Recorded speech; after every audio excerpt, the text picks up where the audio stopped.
क्या कहते थे, इस सरकार में इस्तीफे नहीं होते। हम कहना चाहते, झुकती है दुनिया, झुकाने वाला चाहिए। झुकती है दुनिया, झुकाने वाला चाहिए।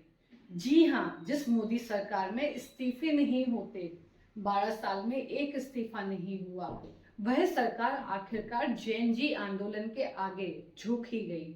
दिल्ली के जंतर मंतर पर 1 महीने से अधिक समय से चल रहे कॉकरोच जनता पार्टी के देशव्यापी आंदोलन के बाद आखिरकार मोदी सरकार को जेएनजी की मांगे माननी ही पड़ी और केंद्रीय शिक्षा मंत्री धर्मेंद्र प्रधान को इस्तीफा देना पड़ा। प्रधान के इस्तीफे की खबर के बाद कॉकरोच जनता पार्टी के संयोजक अभिजीत दीपके ने कहा, तो डरना नहीं है, डरना नहीं है, डेमोक्रेसी है। अगर डेमोक्रेसी में बोलने से डर लगने लगे तो कैसी डेमोक्रेसी है? डरना नहीं है। अगर अपनी आवाज उठाओगे तभी ये लोग लाइन में रहेंगे और इन्हें लाइन में रखना जरूरी है। इन्हें लाइन में रखना जरूरी है, क्योंकि ये जो आज खुद को बादशाह समझ बैठे हैं ना, ये हमारी वजह से बैठे हुए हैं। आपको बता दें, 1 महीने से अधिक समय से दिल्ली के जंतर मंतर पर सीजेपी का आंदोलन चल रहा था, जिसमें प्रमुख रूप से नीट पेपर लीक से 21 स्टूडेंट्स की आत्महत्या, पेपर लीक के लिए शिक्षा मंत्री को जिम्मेदार ठहराते हुए उनका इस्तीफा लेने की मांग प्रमुखता से थी। लेकिन 18 जुलाई को भूख हड़ताल पर बैठे सामाजिक कार्यकर्ता सोनम वांगचुक को पुलिस द्वारा जबरदस्ती उठाने के बाद जंतर मंतर पर देश भर से युवाओं की संख्या में तेजी से इजाफा हुआ और 20 जुलाई को संसद मार्च के दौरान पुलिस द्वारा कथित रूप से कील लगी लाठियां निहत्थे निर्दोष बच्चों पर भांजने, टीयर गैस छोड़ने, बैरिकेड्स में करंट लगाने, लड़कियों को गलत तरीके से छूने, उनके कपड़े फाड़ने के वायरल वीडियो के बाद देश भर से गुस्सा फूट पड़ा। सोशल मीडिया पर तो लोग अपना गुस्सा निकाल ही रहे थे। 21 जुलाई से जेएनजी के साथ उनके माता पिता, दादा दादी भी जंतर मंतर पहुंचने लगे। देशव्यापी छात्र अपने अपने शहरों में अनिश्चितकालीन धरने पर बैठे। इस आंदोलन की खास बात यह रही कि लाखों की संख्या में आंदोलनकारियों की मौजूदगी के बावजूद, असामाजिक तत्वों के आंदोलन में प्रवेश के बावजूद जेएनजी ने आंदोलन की दिशा नहीं बिगड़ने दी और असामाजिक ताकतों को सोशल मीडिया के माध्यम से बखूबी एक्सपोज किया। 20 जुलाई को संसद मार्च के ठीक पहले की रात पत्थरों से भरा ट्रक धरना स्थल पर प्लांट किया गया, जिसे आंदोलनकारियों ने एक्सपोज कर दिया। मार्च के दौरान पुलिस पर वही पत्थर फेंके गए जिसे सीजेपी ने बीजेपी आरएसएस के गुंडों द्वारा फेंकने के आरोप लगाए। इसी तरह दिल्ली पुलिस द्वारा पैलेट गन आंदोलनकारियों पर चलाने को लेकर मुकदमा, इसे भी जेएनजी ने सबूतों के साथ एक्सपोज किया। विपक्ष के नेता राहुल गांधी ने पैलेट गन से घायल एक युवक के साथ प्रेस वार्ता भी की।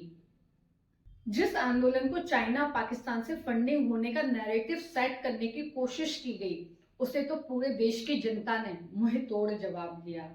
देश भर से नागरिकों ने ऑनलाइन फूड डिलीवरी धरना स्थल पर करवाई। यहां तक कि विदेश मंत्री को भी कहना पड़ा कि उन्हें इस तरह की विदेशी फंडिंग की कोई सबूत नहीं मिले हैं। एक और खास बात इस आंदोलन की रही कि यह जेएनजी किसी से डरती नहीं है। इंस्टाग्राम पर ऐसे ऐसे मीम, फोटोज इन्हीं के द्वारा शेयर किए गए कि इनके पहले की पीढ़ी देखे तो शर्मा जाए, लेकिन ये जेएनजी ना ही झेपे ना ही डरे।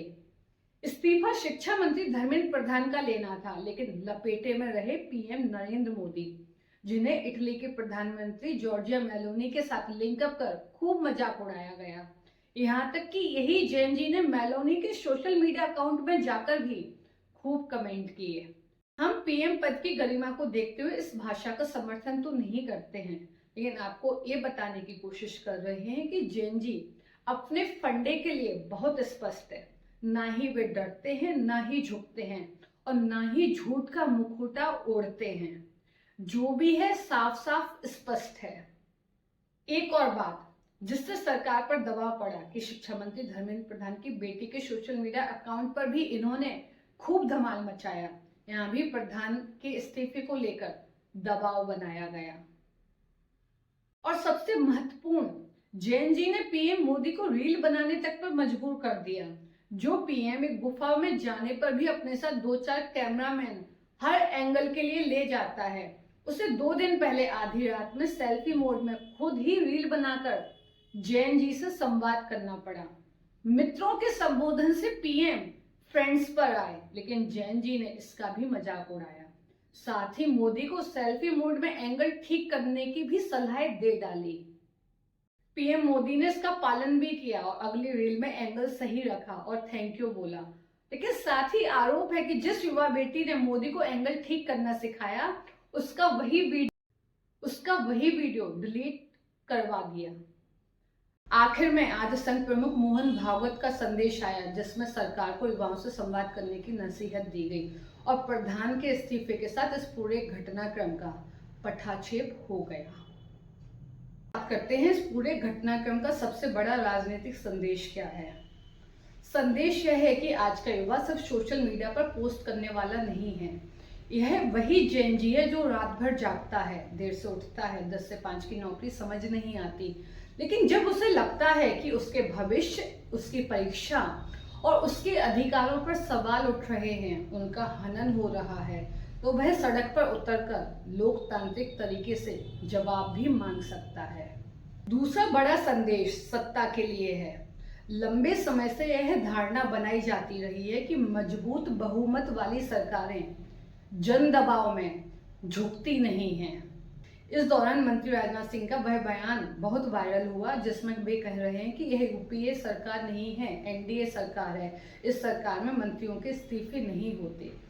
लेकिन इस आंदोलन ने सड़कों पर उतरे लाखों युवाओं ने सरकार को दिखाया कि लोकतंत्र में जनता की आवाज को पूरी तरह अनदेखा करना आसान नहीं होता। तानाशाही की भी एक लकीर होती है।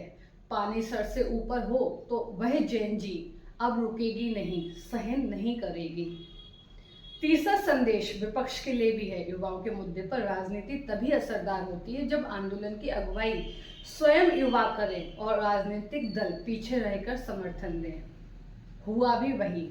1 महीने पीसफुल प्रोटेस्ट चला, लेकिन जब हाल ही में सोनम वांगचुक की तबीयत बिगड़ी, सीजेपी ने भी विपक्षी दलों से सपोर्ट मांगा, तो तेजी से घटनाक्रम बदलने लगा। राहुल गांधी भी अपने सांसदों के साथ 21 जुलाई को पीएम आवास पर धरने पर बैठ गए। उन्हें भी पुलिस द्वारा उठाकर डिटेन किया गया। और सबसे महत्वपूर्ण बात, यह पूरा घटनाक्रम शिक्षा व्यवस्था को राजनीति के केंद्र में ले आया है। देश में आंदोलन कई हुए हैं, लेकिन शिक्षा को मुख्य मुद्दा बनाकर युवाओं का ऐसा आंदोलन पहली बार हुआ है। अब सिर्फ परीक्षा कराना पर्याप्त नहीं होगा। सरकारों को पारदर्शिता, जवाबदेही और विश्वास भी सुनिश्चित करना होगा।